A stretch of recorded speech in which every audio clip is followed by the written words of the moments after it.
ဒီမှာကညီလေးဗာလေးပြပေးရမယ် ကိုကျွန်တော်ဖုန်းလေးတစ်လုံးလောက်ကိုပြောပြပါဆရာ အေးညီလေး တော့ပတ်ကြည့်စော့တယ်ကျွန်တော်90 FP နဲ့ကျွန်တော်စော့တယ်နော်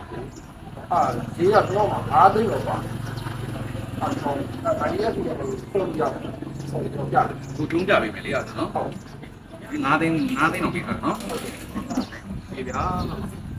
ဒီကောင်လေး11 Pro လေးဒီကောင်ကကျတော့ညီလေးကပတ်ကြည့်တရားဆော့တယ်ဆိုတော့ပတ်ကြည့်ကိုဒီကောင် half ကကျတော့90 FPS တောင်ရတယ်ဈေးကလည်းဒီလေး9သိန်းတော့ပေးတာအများကြီးကိုစီးလို့ ပြောရင်နော် ဒီကောင်လေး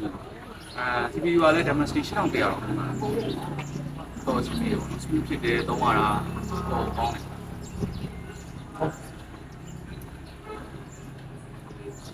တယ် ခါနော် ရတယ်ညီစံတော့ကြီးရတယ်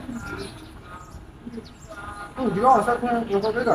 ဘာမှမဟုတ်အောင်ရ ဟုတ်တယ်ညီ နော် ညီလေးပတ်ကြီးကိုပုံပြီးဦးစားပေးတယ်ဆိုတော့ပတ်ကြီးကလည်း90 FPS တောင်ရတော်တော်အဆင်ပြေတယ် ဒီမှာရောကောင်း ကောင်းတာဗောညီလေးဒီမှာတော့ ဒီမှာပါဒီမှာစမ်းကြည့်လိုက်နော် ဆန်းကြီးစပီးပါဆွဲကြည့်လိုက်ပေါ့ဟောမိုက်ပါလေ စမ်းကြည့်လိုက် ဒီဟိုပါလေဒီ ကျစင်ဘရိုရေ ဒါဘောဒီလေးက ကျွန်တော်တိုက်သွားပြီ ကြိုက်ပါကြီးဟုတ်ပြီဒီလေး ကျစင်ဖြစ်သွား ဒါ ပြီ လေးထည့်လိုက်တော့မယ်ညီလေးဆို ဟုတ်စပီကာလည်း USB ကညီလေးအပေါ်လေးပါမယ်အောက်လေးပါမယ် ကျဲကြီးပေါ့ ကျေကြီးပဲညီလေးလုံးဝကျေ ကျစင်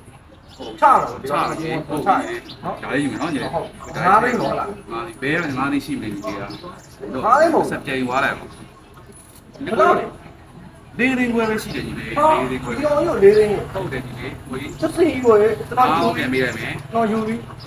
ဟာတော့ညီလေး ဟာတော့လေးတယ် ပိုသေးတယ်လမ်းမှာ ကိုယ်ရထားလိုက်ပြီလေ ပိုခေညီလေး နော် โอเค thank you တော့ဟိုဘောင်းကြလေးဘောင်းကြလေးတော့9သိန်းနဲ့လုပ်တယ် အားလေး ဟုတ် โอเคဒါ အဲ့ဒါမှကိုယ်ကပြန်တော့အဲ့ ဒီလုံးစမ်းလုပ်လိုက် โอเคပြီ โ